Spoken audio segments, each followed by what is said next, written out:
welcome to Patmos. Thank you for watching and or listening.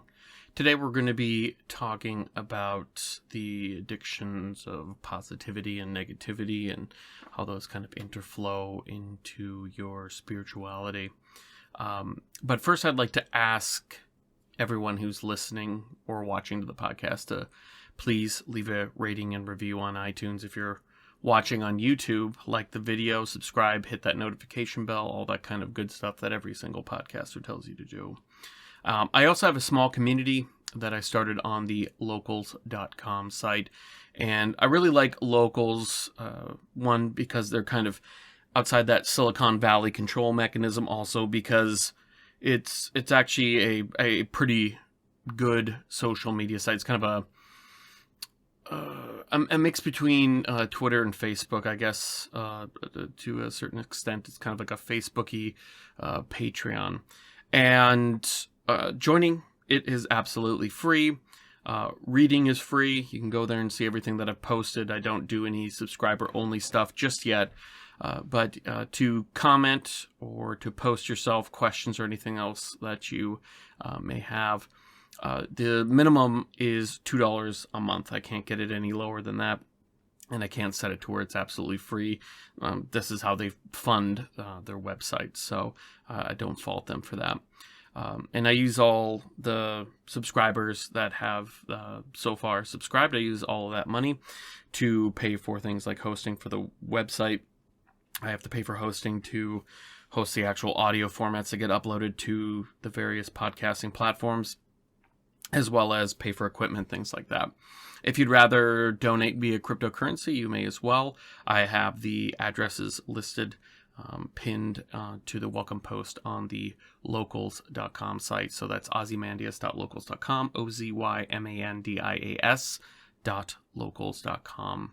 So, like I said, today we're going to be talking about positivity, negativity, the addictions that people have for both of those.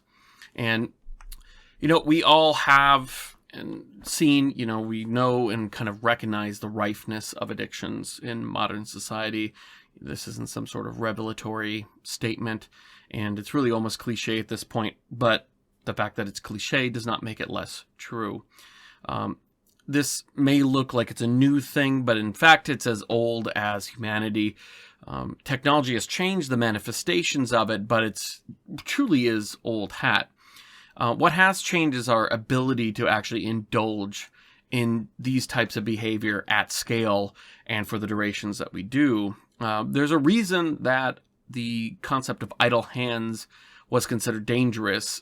In modern society, we have created such luxury that the dearth of free time that we now have, the actual ability to sit there and do things like binge watch a series for hours or days or even weeks, I guess, if you really wanted to. And probably a lot of people have actually been doing that over the past year. We have so much free time, we really don't know what to do with ourselves and are constantly looking for new things to kind of fill that time.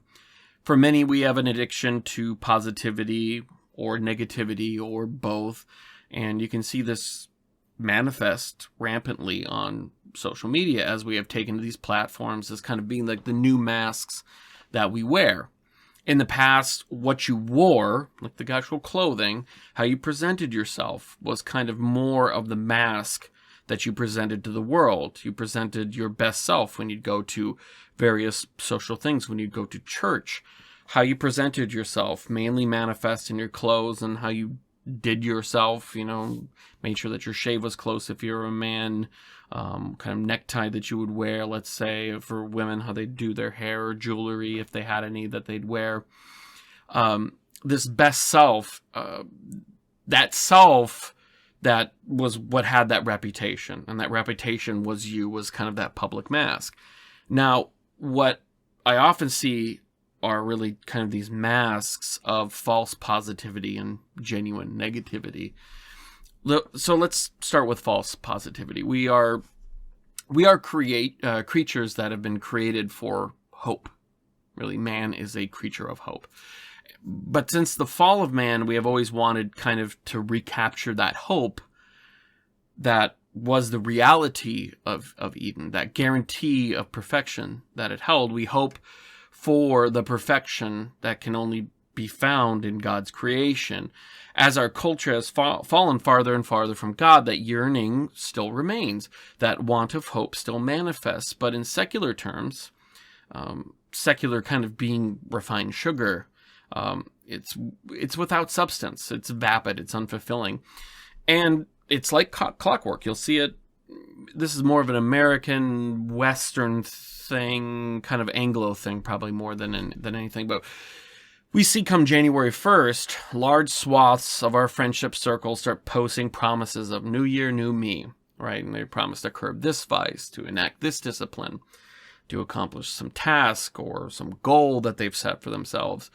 But February, March, April, you already see the majority of these people. They said, I'm going to work out every day. You see like 6 days of them posting their gym pics and then nothing, right? You're already starting to see the majority falling away from that conviction they held so dear only weeks or months before.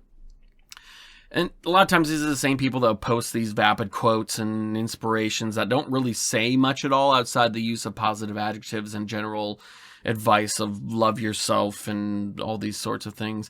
And the reason you often see high correlations with people who post these things but in real life are quite sad, depressed, disorganized, disordered, is that they're trying to replace God with mere words of the material world.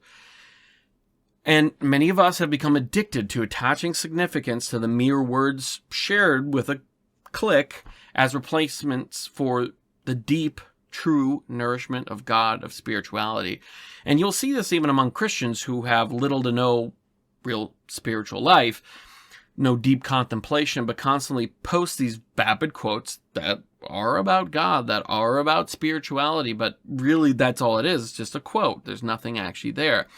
Bible verses will abound about the peace found in Christ, but they actually don't feel any peace. They will spend time flipping through their timelines and sharing these things, but they'll spend no time in silent prayer, no time in meditation, no time trying to actually attain a level of contemplation that starts to bring that into your life, and actually feeding their soul with the manna from heaven. So John Vervaeke is a Canadian professor that I interviewed years back in my Bitcoin podcast, and he spoke about what we're going through right now, or what we have been going through for some time, which he calls the meaning crisis. And this is specifically more about the Western world than anything else, or more about the West than, say, the East, although basically anybody that's kind of adopted a Western outlook, a Western way of life, which a lot of, you go throughout the world and in the East and China, and they have a lot of their own culture, but they still have adopted a lot of Western kind of materialism. And with that brings a lot of these same problems. And that is, we have, especially in the West, slowly, kind of since the Enlightenment, slowly and then rapidly rejected these traditional institutions that once bound our society together, and more correctly ourselves to a greater meaning. We are searching for replacements. And specifically, this counts for things like our local schools, our community organizations, 4-H club, Rotary club, Elks club, all these types of things. But really, the larger meaning-based organizations we're talking about is Christianity, our churches.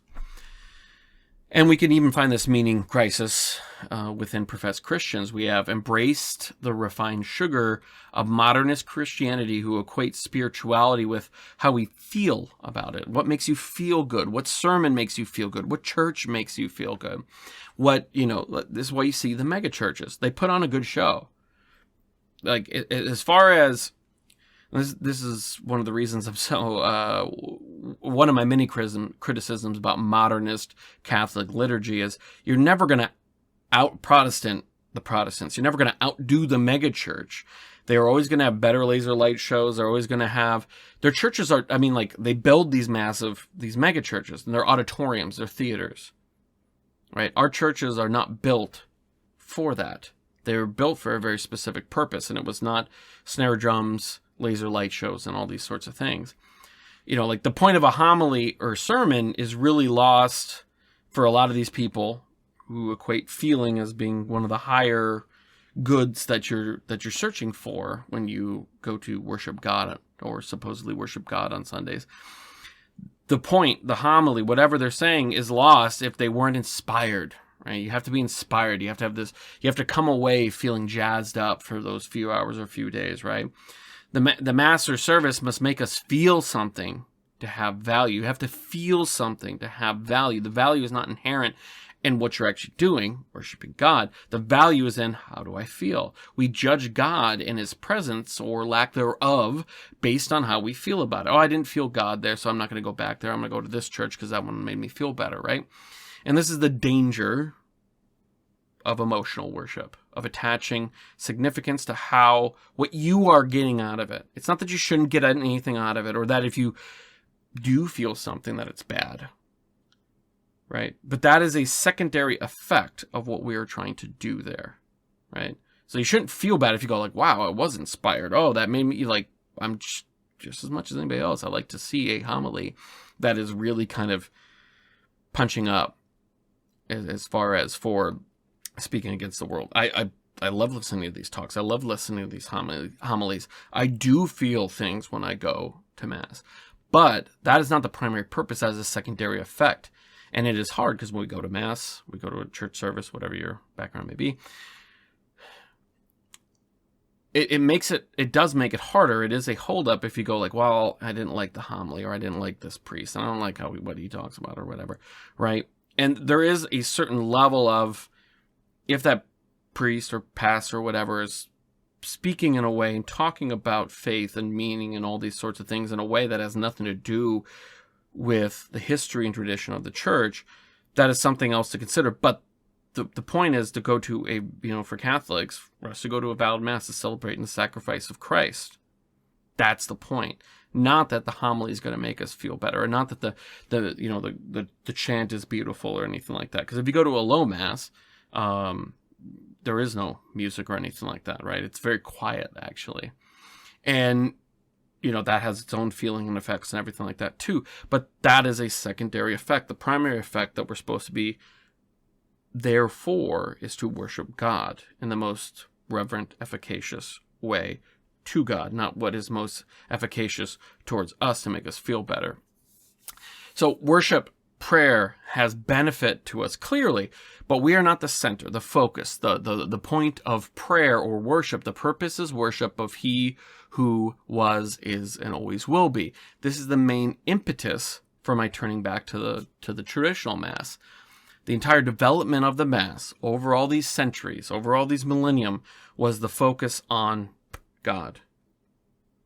For example, facing ad orientem, facing to the east, because Christ said that He will return in the east. Ad orientem means to face east in Latin. Many of the prayers are also unheard, like I just said with the low Mass. They're unheard by the participants. One cannot worship at the Mass and think, when you go to a traditional Mass, and go, wow, this is about me. This is about, like, they really are really focused on, how I feel and, in this celebration.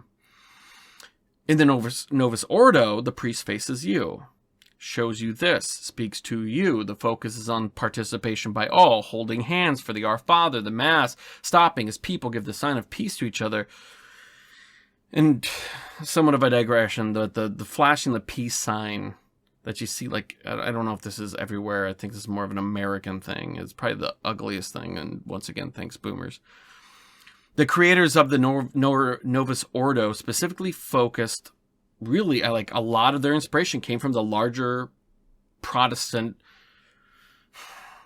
tradition, like the participation of the people, right? And to me, this just shows very little reverence to God. The Eucharistic prayer number 2 was rushedly written, and this is the one that's most commonly used because it's the shortest. It was rushedly written on a restaurant napkin. You can look it up if you don't believe me. Now, people have said, and I will give them their due, that the reason that it was rushedly written was because it was what it was going to be written as was even worse. So actually, some people, the people that wrote it, were trying to do it to get it so that it was a little bit more reverent. So I mean, that is something, but that's also why these types of changes should take a very long time to do, and it should not be done in a space of a month or year. But anyways, I digress. This is all, though, what I'm talking about. It's just a extension of modernism's kind of focus on the self, focus on you, focus on me, focus on the individual. Whether it's the new mass, the Novus Ordo, or Facebook sharing, it's all about me, me, me, me, me. It's all about you, you, you, you, you. It's about the person and not about God. We don't look to God for meaning or purpose. We don't look to God for thanks and worship. We're looking to ourselves, how to make ourselves feel better, feel useful, validate ourselves through ourselves. Why, after all these years of self-help and building up of self, of building confidence, do we continue to see higher and higher suicide rates, higher rates of depression? We cannot reject our Creator, who has set us forth for one sole purpose, to worship, to serve, then reject that purpose and then somehow expect good results. You can't. A vehicle is made to intake gasoline, to start that, to run the engine, through combustion, to go forward, to go from point A to point B. If you try to start to turn a vehicle into a generator, it can work, but that's not how it's designed. And then over time, it is going to break down. That's not what it's designed to do. It's designed to have all these sorts of things. You know, it's going to work for a little bit, but it's going to have issues. It's not conducting its purpose. It's not doing what it's designed to do, and that's not what we are designed to do. Now, the opposite side of this coin is negativity, and to kind of abruptly segue into that, it shouldn't be a surprise that dedicating yourself, that, you know, we all have different vocations. Some people's vocation is to be a priest. Some people's vocation is to be religious, nuns, brothers. Some people are meant for marriage. The vast majority are. And then there's also even smaller group of people that are consecrated virgins, right? They live a consecrated life, but they're not married, and they're also not in the religious life either.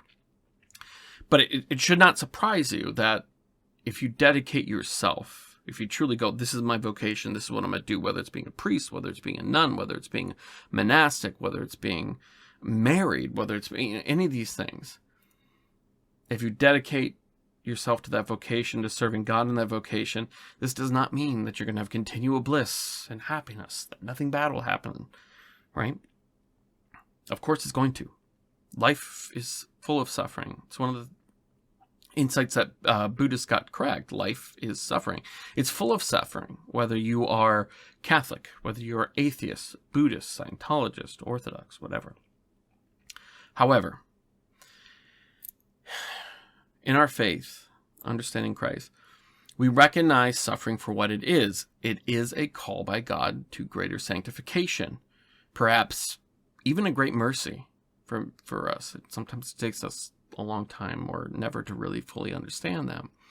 A child being taken early in life may have been a mercy so that they would avoid, say, a path of damnation, maybe, right? I mean, I know that sounds harsh, but it's hard to tell. There's all different reasons why that may have happened. Or it may have spared them an end that was even worse. We just can't understand it because we don't know God's plan. We're not omnipotent. We cannot see all possible paths. A lost job now may well be,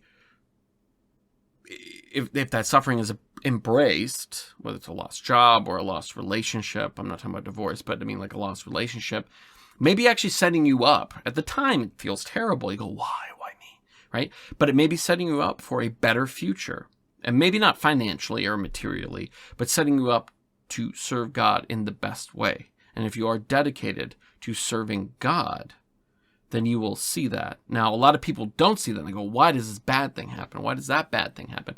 Well, if they're not looking at it through, well, people are meant to serve God, so they will never see that as being a reason. They've completely blinded themselves to all these possible reasons for why X, Y, or Z may have happened. So when that bad thing leads to X, Y, or Z, they can't see it. They can't understand it. Or, also, you may have just gone down a darker path by staying at that job or something along those lines. And we know that suffering occurs. For the atheist, it's just a random event set in motion by others or perhaps even by yourself. or something that just happens. Life is just random occurrences, right? And there's interaction, but really it's all just random. There's no meaning behind it. For us, we know that if we properly form ourselves to God, it's something that helps us to become better, to become more holy, it's that fire that helps to burn off the impurities, right? If you have gold, it has a bunch of impurities. Using fire and heat and all these things, it helps to burn off the impurities out of that gold so that it shines even brighter. The greatest leaps that a lot of times people will have in their spiritual life, they rarely come because of a long period of bright sunny days, but it's actually the dark stormy nights that help lead to that for most of us. Every great saint has spoken of periods of suffering, of aridity of the soul, a dryness of the soul, but also of the fruits that those periods gave them. For some, it lasted their whole lives. Negativity is, well, we all suffer, right? And the non-believer will scream into the sky, why me, right? But we as Christians, we embrace it. And we use that spiritual alchemy of Christ to turn that lead into gold. That's really what we do through suffering. We take that lead, that heavy weight of lead, that is that suffering, that darkness, and through Christ, he changes that lead into gold. But the problem with negativity, though, it's as dangerous of an addiction as false positivity is. The false positivity where I talked about just a minute ago. And this is actually kind of somewhat of a particular cross. I shouldn't say somewhat. It is a particular cross that I bear and have only become more aware of the pervasiveness that it has in my life more recently because of my experiences spending a good chunk of my youth in war. I developed a pretty rough edge. And anger was a tool, negativity was a tool of a way to stay focused, to keep my edge sharp so that I wouldn't become complacent in the types of situations that happen there. And it served me well, or so I thought, and while I lightened up quite a bit after getting married, having kids, and kind of leaving that behind, it did continue to affect me in different ways. I would become bothered easily, and then without realizing it, I would continue to kind of feed that anger, feed that negativity, until that actually spurned off into become a completely new problem in and of itself. I was addicted in a way, and I have to, I guess you never really get over an addiction, so I guess I am addicted in a way of to being angry. It was a comfortable place. Place I'd made home for most of my life. And I've never had really an issue with being wrong, right? Or changing my position on something, and I've actually done that quite a bit. I don't want to go over all those things, and it's not a pat on my back, but I haven't had an issue that I don't immediately change. But usually what happens is that over time, as I'm fed more and more information that proves my previous worldview wrong, and I can validate that, then I don't have a problem over time changing my position on that. This is more of a sin of pride in that even though if I was right, I felt I was right to feel angry to the point where any chance I had at making a change then became overcome by that anger, and I wouldn't allow myself to change, because if I did, then my anger would be wrong, right? And I didn't want to leave my comfortable place. I wasn't allowing myself to become an instrument of God, trusting God's plan and his timeline. I preferred my own. This is not something that's unique to me. To a lot of people. I even got to the point where I was seeing that anger and sadness that I'd created for myself was actually a sort of a cross to bear, a righteous suffering.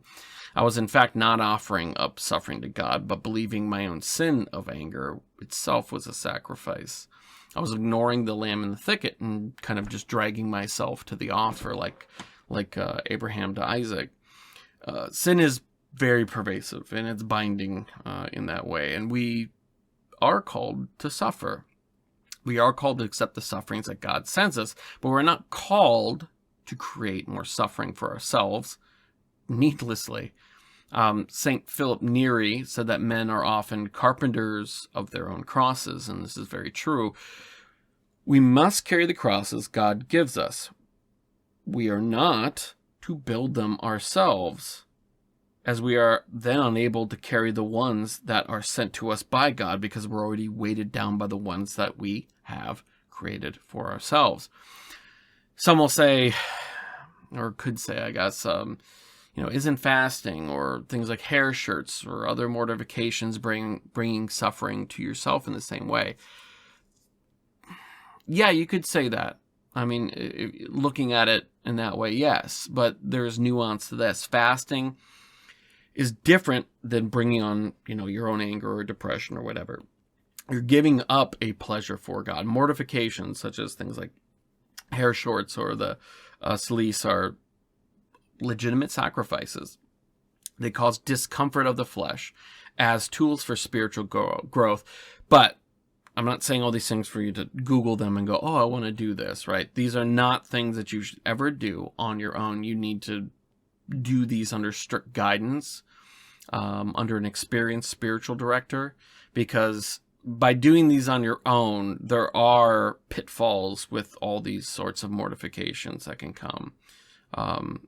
Individuals can become masochistic in a way, thinking they are then creating crosses for themselves. Truly, if they aren't under an experienced spiritual director who can tell you you need to wean off, or you need to stop doing this, or you need to start doing this, or things like that. This is not something that you want to start on your own.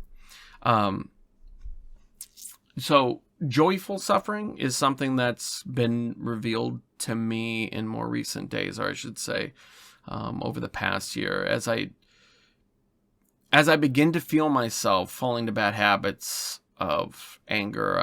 I've started to learn to call myself out on it. I've started to recognize my old patterns. I'll ask if the reason I'm angry is legitimate.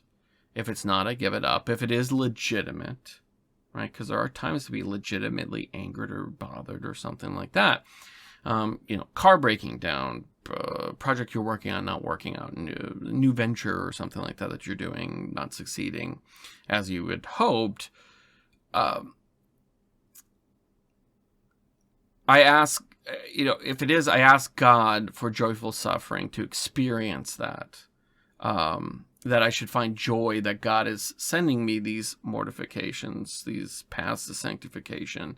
I do God no service by turning my eyes from heaven back down to earth. And instead of repeating prayers, using my lips to repeat prayers, I start to spew bile and hatred and those types of things. I do God no service by doing that. This is not of God. Anger is a reaction. It's not a cause. Anger is a reaction that, if we are properly formed, notifies us of something bad, right? It's a natural reaction, and there's other ways to go about it, but this is a very base reaction that we have. Like if someone blasphemes, our reaction of anger helps us to know that we need to correct, to rebuke that person, to tell them not to do it. If we see sacrilege, our anger lets us know that we need to fix that problem and stop it.